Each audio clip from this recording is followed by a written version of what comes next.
Hello everyone, welcome back to our channel. आज हम शुरू करने वाले हैं इंडियन एविडेंस एक्ट का लेक्चर नंबर 3। इससे पहले हमने लेक्चर 1 के अंदर डिस्कस किया था इंडियन एविडेंस एक्ट का इंट्रोडक्शन। लेक्चर 2 के अंदर हमने डिस्कस किया था सेक्शन 1 से लेकर सेक्शन 3 तक। आज हम डिस्कस करने वाले हैं सेक्शन 4 से लेकर सेक्शन 6 तक। तो शुरू करते हैं बिना किसी इंटरवेंशन के। और अगर आपने वो हमारी पहले वाली वीडियोस नहीं देखी हैं तो आपको वो सभी वीडियोस प्लेलिस्ट में मिल जाएंगी। आप वहाँ पे जाके इजीली अवेलेबल वहाँ पे देख सकते हैं। तो इससे पहले हम आगे बढ़ें, पहले हम देख लेते हैं आज के हमारे टॉपिक्स क्या क्या होंगे। पहला टॉपिक होगा हमारा सेक्शन नंबर 4, जो कि बात करेगा मे प्रज्यूम, शेल प्रज्यूम और कंक्लूसिव प्रूफ की। ये तीनों डेफिनेशन एक सेक्शन 4 के अंदर ही है और ये अपने आप में इंपॉर्टेंट सेक्शन है। इसमें से आपका प्री में क्वेश्चन बनता ही बनता है। अगला सेक्शन 5, एविडेंस में be given of fact in issue relevant fact. और उसके बाद हम पढ़ेंगे section number 6, relevancy of fact forming a part of same transaction, जिसको कि हम जानते हैं रेस जस्टे के नाम से। और इसके ऊपर क्वेश्चन आपका बनेगा ही बनेगा। तो आगे बढ़ते हैं सेक्शन नंबर 4 से। सेक्शन नंबर 4 कहता है, इसमें सेक्शन नंबर 4 में पहली डेफिनेशन है मे प्रज्यूम, दूसरी है शेल प्रज्यूम और तीसरी है कंक्लूसिव प्रूफ।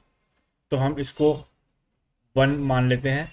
ये पहली डेफिनेशन है सेक्शन 4 की। क्या है, क्या लिखा है? मे presume when it is provided by the act।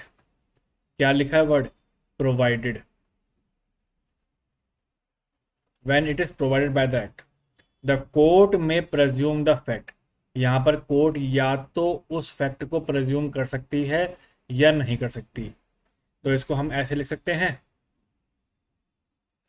Either yes either no.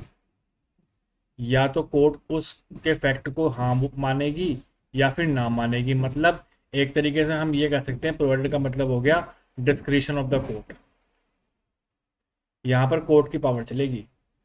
Court चाहे तो उस फैक्ट को प्रूव मान सकती है या फिर उस वो फैक्ट को प्रूव नहीं मान सकती। आगे पढ़ लेते हैं, either regard it to be proved. कब तक उसको प्रूव मानेगी? जब तक कि until and unless it is disproved. जब तक कि कोई अन्य ऐसा फैक्ट ना आ जाए उसकी उसको डिस्प्रूव कर दे। या फिर कोर्ट ये भी अलाउ कर सकती है कि आप इसके अगेंस्ट में कोई प्रूफ लेके आओ तो हम इसको डिस्प्रूव मान लेंगे। लेकिन जब तक आप लेके नहीं आओगे तब तक हम इसको प्रूव्ड ही मानेंगे। लेकिन यहाँ पर अगर वो कोई इसके विपक्ष में कोई सबूत ले आया तो यहाँ पर कोर्ट की क्या है? डिस्क्रिशनरी पावर है कि वो उसको नहीं भी मान सकती। इसी चीज को हम आगे पढ़ते हुए आगे देखते हैं इसकी एक्सप्लेनेशन को। This presumption is also called presumption of fact. ये आपका point pre point of view से बहुत इंपॉर्टेंट है। पूछ लेता है प्रेजम्पशन ऑफ फैक्ट को हम क्या बोलेंगे? मे प्रेज्यूम। और ये कहाँ से उत्पन्न हुआ है वर्ड? ये हुआ है लैटिन टर्म से जिसका कि नाम था प्रेजम्पशियो होमस। ये भी आपका प्री पॉइंट ऑफ व्यू से इंपॉर्टेंट है। प्री पॉइंट ऑफ व्यू से ये भी आपका इंपॉर्टेंट है। अगला point, these presumption are only rational inference which are drawn out on being prove certain other facts. ये एक तरीके से प्रिजम्पशन लगाई जाती है कि हाँ ये भी संभावना बन सकती है। आगे, these are based upon experiences, observation of course of nature, structure of human brains, branches of human affairs, usage custom. मतलब किसी आदमी के नेचर के बिहाफ पर ही ऑब्जर्वेशन लगाई जा सकती है। किसी आदमी के बिहेवियर, उसके ह्यूमन के ब्रेन के हिसाब से ये लगाई जा सकती है। आदमी किस तरीके की एक्टिविटी कर रहा है उसके हिसाब से लगाई जा सकती है। उसके आसपास क्या कस्टम है, क्या उसकी सोसाइटी है, क्या उसके यूसेज है, क्या उसका रहन सहन है, उसके हिसाब से उसके बारे में एक ऑब्जर्वेशन लगाई जा सकती है। तो ये इतना खास इंपॉर्टेंट नहीं है, ये इंपॉर्टेंट है आपका। These presumption are provided in 86, 87, 88, 90, 114, 118 of evidence act. ये आपसे पूछ सकता है और बार बार पूछा भी गया है क्या, कि मे प्रज्यूम के सेक्शन कौन कौन से हैं। तो पता होना चाहिए 86, 87, 88, 90, 114 और 180। ये पार्ट इंपॉर्टेंट है, इसको आप किसी भी तरीके से स्किप नहीं कर सकते। आगे बढ़ते हैं। मे प्रज्यूम को या प्रजम्पशियो होमिनस को हम क्या बोलते हैं? नेचुरल प्रिजम्पशन बोलते हैं। ये बात याद रहेगी। तो अभी हमने डिस्कस किया मे प्रज्यूम के बारे में। इसके अंदर क्या था कि कोर्ट के हाथों में डिस्क्रिशनरी पावर है, या तो वो उसके फैक्ट को प्रूव्ड माने या ना माने, वो किसकी मर्जी? वो कोर्ट की मर्जी। अब अगर कोर्ट ने उसको मान लिया है, और वो कब तक मानेगी? जब तक कि कोई उस फैक्ट को आके डिस्प्रूव ना कर दे। और या फिर कोर्ट बोलेगी अगर आपको इस फैक्ट के प्रूव होने से आपत्ति है तो आप इसके अगेंस्ट में कोई प्रूफ लेके आओ, तब हम इसको डिस्प्रूव कर देंगे। लेकिन जब तक आप नहीं करोगे तब तक हम इस फैक्ट को क्या मानेंगे? प्रूव्ड ही मानेंगे। प्रूव्ड ही मानेंगे। ये बात है। अब यहाँ पे तो थी कोर्ट के पास पावर की, वो अपने एंड पे मान सकती है। लेकिन जब हम शेल प्रिज्यूम पढ़ेंगे, जब हम शेल प्रिज्यूम पे आते हैं, तो शेल प्रिज्यूम क्या बोलता है? When it is directed by this act, मतलब यहां पर कोर्ट की डिस्क्रिशनरी पावर खत्म हो जाती है या नहीं होती? Court discretionary power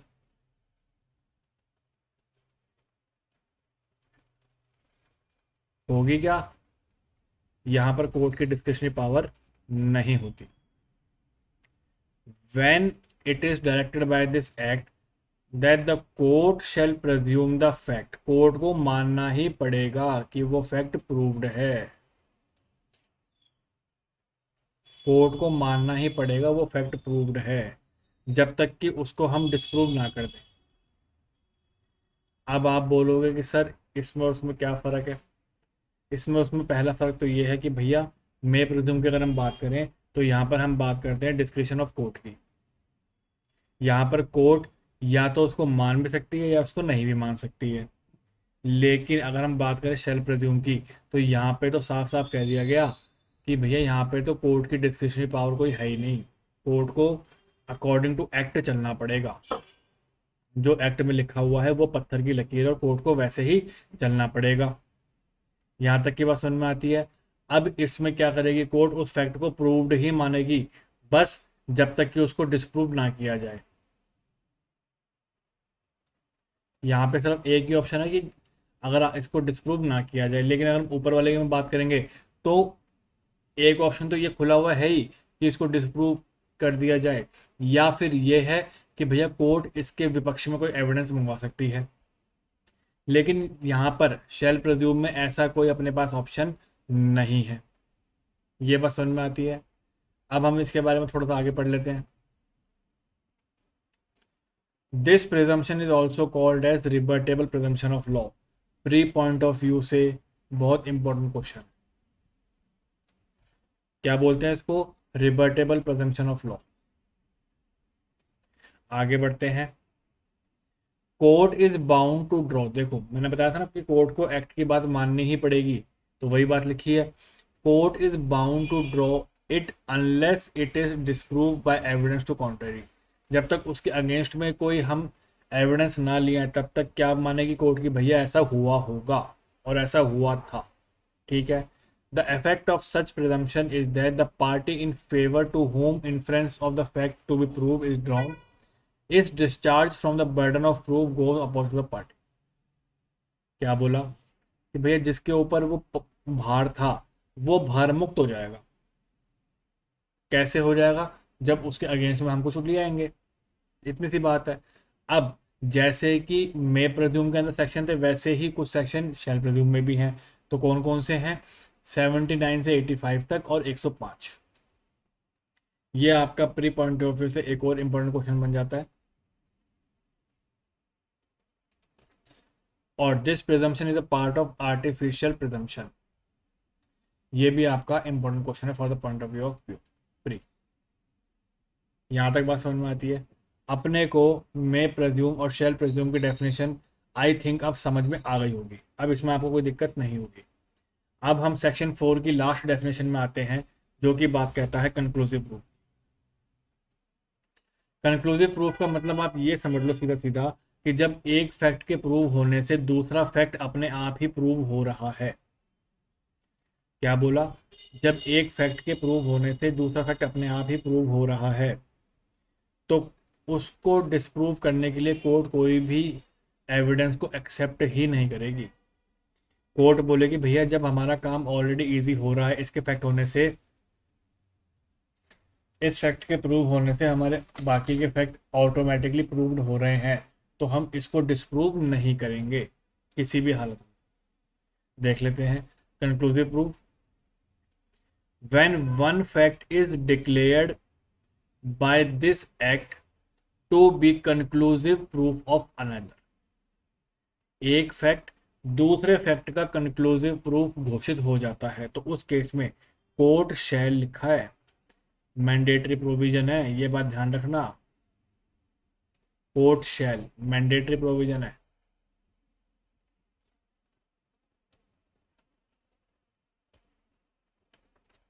on the proof of one fact, एक फैक्ट के प्रूव होने के बाद कोर्ट यही मानेगी कि अगला फैक्ट भी प्रूव्ड हो चुका है।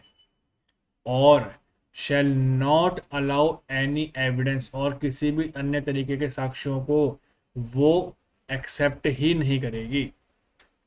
कैसे साक्ष्य है? जो उस प्रूव्ड फैक्ट को डिस्प्रूव कर दे।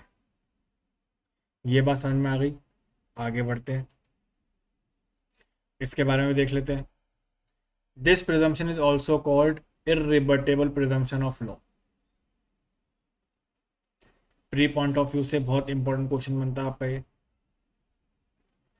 विच can not be rebutted by the evidence to the contrary.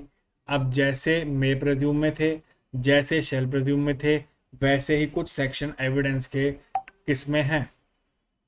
Conclusive proof में है। तो देख लेते हैं एक एक करके क्या क्या है, क्या क्या नहीं है।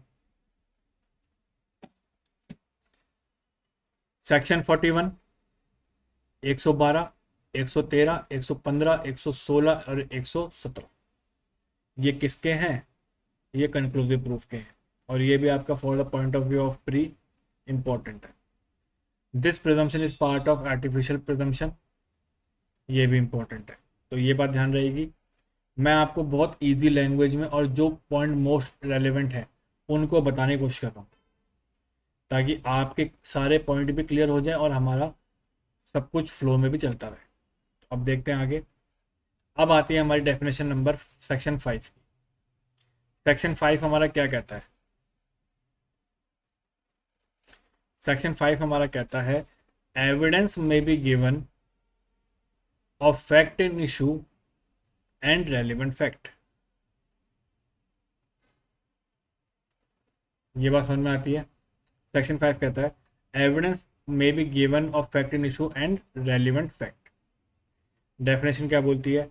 एविडेंस में be given in any suit और प्रोसीडिंग, मतलब किसी भी वाद के अंदर, किसी भी प्रोसीडिंग के अंदर एविडेंस जो दिया जा रहा है, अब किसके लिए देंगे? इसलिए देंगे कि वो एविडेंस या तो किसी फैक्ट को प्रूव करे, उसकी एग्जिस्टेंस प्रूव करे, या उसकी नॉन एग्जिस्टेंस प्रूव करे। ऑफ एग्जिस्टेंस और नॉन एग्जिस्टेंस ऑफ फैक्ट, मतलब उस साक्ष्य से किसी फैक्ट के या तो पता होने का पता लग रहा हो या उसके ना होने का पता लग रहा हो। And other fact hereinafter declare to be relevant. तो ऐसे सभी एविडेंस जो किसी फैक्ट के बारे में ये बता रहे हों कि ये फैक्ट हुआ था या ये फैक्ट नहीं हुआ था, तो वो सारे के सारे क्या होंगे? वो सारे के सारे रेलेवेंट होंगे। ये बात समझ में आती है? इसके आगे जब हम आगे बढ़ते रहेंगे तो आपको एक एक चीज़ समझ में आती रहेगी, लेकिन अभी ये बेसिक है तो उसको आप सिर्फ सिंपल लैंग्वेज में समझिए। अब आ जाते हैं एक बार सेक्शन 5 और क्या कहता है इसके बारे में।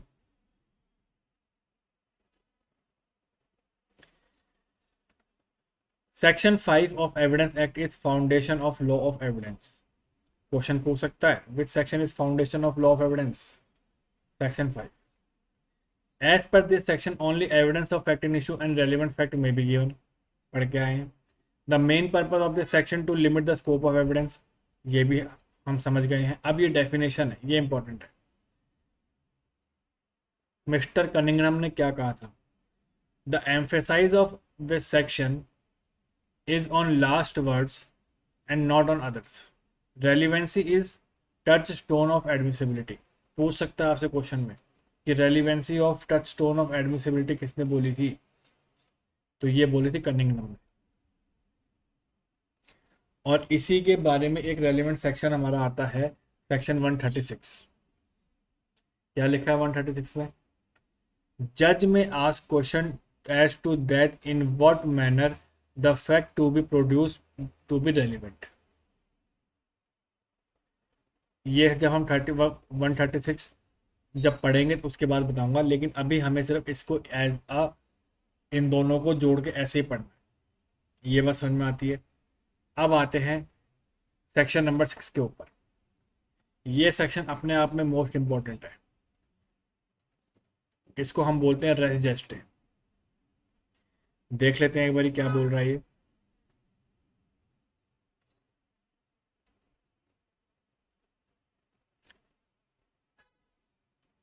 Race gestae, relevancy of fact forming a part of same transaction. Fact though not in issue, ऐसे तथ्य जो हालांकि विवाद में नहीं है लेकिन वो किसी दूसरे फैक्ट के साथ मिल करके विवाद उत्पन्न कर रहे हैं, are so connected with the fact in issue as to form the part of same transaction. ऐसा तथ्य जो खुद विवाद में नहीं था लेकिन किसी दूसरे फैक्ट के साथ मिल करके सेम ट्रांजैक्शन फॉर्म करके फैक्ट इन इशू बना रहा है, विवाद बना रहा है, तो ऐसे सभी फैक्ट रेलिवेंट होंगे। अब चाहे वो सेम टाइम सेम प्लेसेस पे हो या डिफरेंट टाइम डिफरेंट प्लेसेस पे। ये बात समझ में आती है। अब इसको हम थोड़ा और विस्तार में समझते हैं। अब ये जो रेस जेस्टे है ये क्या है? ये लैटिन टर्म है जिसका कि मतलब होता है थिंग्स डन, कि काम हो रहा है जो हो गया है। This section is based on principle of English law, that is res gestae which means things done and give rise to uncertainties. ये बात ध्यान रहेगी।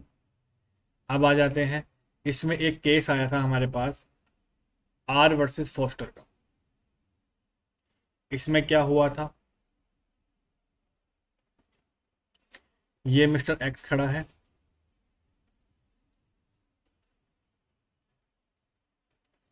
ये मिस्टर एक्स खड़ा है। अब यहां पर क्या हुआ? ये एक कार थी, ये एक कार थी और ये मिस्टर एक्स खड़ा है। इस कार ने मिस्टर एक्स को हिट किया और ये कार आगे भाग गई। अब यहाँ पे कोई मिस्टर वाई खड़ा था, इसने देखा कि ये गाड़ी इसको टक्कर मार के आई और ये वाई इसके पास मिस्टर एक्स के पास भागा भागा आया। क्या बोला? दोबारा सुन लेते हैं।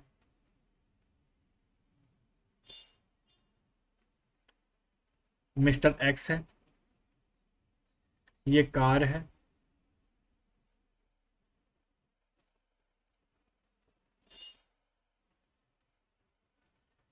अब यहाँ पे ये हुआ, एक मिस्टर वाई यहाँ पे खड़े हैं, कार आई, एक्स को हिट किया और ये चली गई ऐसे। अब ये हुआ, वाई ने इसकी आवाज़ सुनी जब हिट किया और उसके सामने से ये गाड़ी जा रही थी। इस गाड़ी का रंग मान लो रेड कलर है गाड़ी का और स्पीड में थी गाड़ी। अब जब वाई इसके पास पहुंचा भागा भागा और उसने पूछा कि भाई एक्सीडेंट कैसे हुआ, तो एक्स ने बोला कि मेरे को तो लाल रंग की गाड़ी ने मारा है जो अभी यहाँ से गई है। और उस पोजीशन में ये कार गई थी एक्स का वाई के सामने से। तो यहाँ पर जब वाई बोल देगा ना कि एक्स ने मेरे को बोला था कि वो गाड़ी गई है और मैंने भी उस गाड़ी को जाते हुए देखा है, तो कोर्ट उस पूरे सीक्वेंस को एक चेन में बना करके रेलेवेंट मान लेगी कि हाँ उस टाइम पर वो गाड़ी उसके सामने से निकली थी और इसी गाड़ी के बारे में चर्चा एक्स ने की थी, तो ये सेम ट्रांजैक्शन की बात मान ली जाए और ये रेलिवेंट मान लिया जाएगा कि इसी कार ने एक्स को टक्कर मारी है। ये बात समझ में आ गई। Witness saw a truck running away but not the incident. Y ने गाड़ी देखी लेकिन टक्कर मारते हुए नहीं देखी, लेकिन जब गया तो एक्स ने जब बताया कि यहाँ से जो गाड़ी गई है लाल रंग की स्पीड में, उसी ने मेरे को टक्कर मारी, तो इस केस में कोर्ट एडमिट कर लेगी। लेकिन ये कैसा एविडेंस होगा? ये हियर से एविडेंस होगा। ये बात समझ में आ गई। आगे देखते हैं। अगला क्वेश्चन, अगला केस है हमारे पास रतन वर्सेस क्वीन का। किसका केस है? रतन वर्सेस क्वीन का। क्या है? The girl on receiving a bullet injury demanded police help on telephone and gave her address and call suddenly ended. After 5 minutes, police came to give address and found that lady dead. ठीक है. In a view of these facts, the circumstances, all these facts, namely calling the police on phone, reaching the police in a few minutes, finding dead body by the police, are were held to be part of same transaction. क्या बोल गया sir ये मान लो ये husband है, ये wife है। अब क्या हुआ? इन दोनों के बीच में झगड़ा हुआ। हस्बैंड सपोज कर लो वाइफ को शूट करने वाला था और शूट कर भी दिया। अब वाइफ ने जैसे ही शूट किया, हस्बैंड तो भाग गया, वाइफ ने कॉल किया पुलिस को कि मेरे को गोली लगी है, और पुलिस भी फटाफट पहुंच गई वाइफ के पास, लेकिन वाइफ तब तक नमस्ते बोल चुकी थी। तो इस केस में जब कड़ी जोड़ी जाएगी तो सभी चीज़ों को देखा जाएगा और ये सारे फैक्ट रेलेवेंट माने जाएंगे। सिंपल सी बात। ये वाला केस आप खुद पढ़ेंगे, मैं आपको एक बार ऐसे बता देता हूँ। State of Andhra Pradesh versus P Satyanarayana. An accuse committed murder of his wife and daughter. एक एक्यूज था, उसने अपनी बीबी और अपनी बेटी को मार दिया। अब जो एक्यूज का फादर था, उसने जो मृतक थी, जो वाइफ थी, मतलब हस्बैंड के पापा ने वाइफ के पापा को सारा वृतांत बता दिया। As it was clear that how long after the incident father of the accused made a call so that the said moment was not regarded as a part of symptom. अब इसमें ये देखो, अगर हम बात करें आर वर्सेस फोस्टर की, तो इसके अंदर जो गाड़ी गई इंस्टेंट गई, जो ये वाई एक्स के पास पहुंचा इंस्टेंट पहुंचा, जो एक्स ने स्टेटमेंट दी वो इंस्टेंट पहुंची। सारे काम क्या हुए? इंस्टेंट हुए। कोई इंटरवल नहीं था, कोई इंटरवल नहीं था, कोई थिंकिंग पावर एक्स्ट्रा नहीं लगी ताकि कोई आदमी मन गढ़ंत कहानी बना ले। जैसे ही टक्कर लगी, ये पहुंचा, इस एक्स को कोई सोचने का टाइम तो नहीं मिला, कोई फर्जी स्टोरी बनाने का टाइम तो नहीं मिला। तो यहाँ पर ये जरूरी है कि हम रेजिस्टर को जब प्रूव करेंगे तो इंटरवल तो नहीं होना चाहिए, पहली बात। इसमें आ जाओ। अब यहाँ पर वाइफ को एक्यूज ने मारा सपोज संडे को, लेकिन हस्बैंड का फादर बता रहा है ये बात मंडे को। अब भैया यहाँ पे ये भी तो हो सकता है ना कि ये जो फादर है कुछ कहानियां बना के पेश कर दे। इंस्टेंट तो हुआ नहीं है, तो ये एक प्रोबेबिलिटी रहती है कि अगर हमने इंटरवल ले लिया तो हम उसमें कुछ मॉडिफिकेशन कर देते हैं, और हमें रजिस्टर में मॉडिफिकेशन बिल्कुल भी नहीं करना। जो इंस्टेंट स्टेटमेंट होती है हमें सिर्फ उसी पे फोकस करना है। ये बात समझ में आती है। अब हम देख लेते हैं अगला।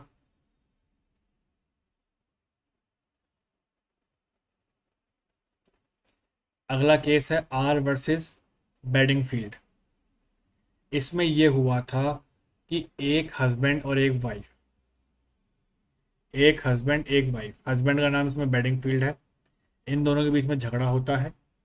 अब इसमें क्या होता है, जो हस्बैंड होता है वो अपनी वाइफ का गला काट देता है किसी धारदार हथियार से, और जब काट देता है तो फिर वो जो महिला है वो भागती भागती बाहर आती है और अब बोलती है, आंटी देखो आपके बेटे बेडिंगफील्ड ने मेरे साथ क्या किया। अब यहाँ पे ये है कि ये स्टेटमेंट क्या रेलेवेंट मानी जाएगी या नहीं मानी जाएगी। जब काटा उस टाइम तक तो वो अंदर थी और कुछ टाइम बाद बाहर आई, जब काटती तो हाथों हाथ बोलती तो ये रेलेवेंट मानी जाती, लेकिन अभी ये रेलेवेंट नहीं मानी। क्यों? क्योंकि यहाँ पे इंटरवल मिल गया।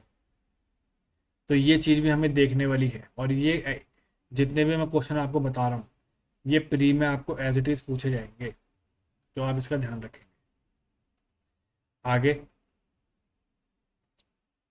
और यही बात इसमें साबित की गई है GV Rao versus state of Andhra Pradesh में।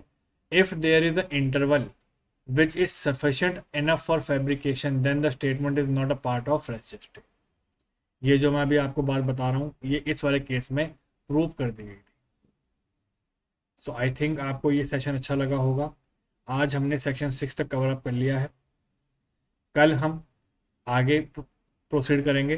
तब तक के लिए thank you very much, goodbye and take care.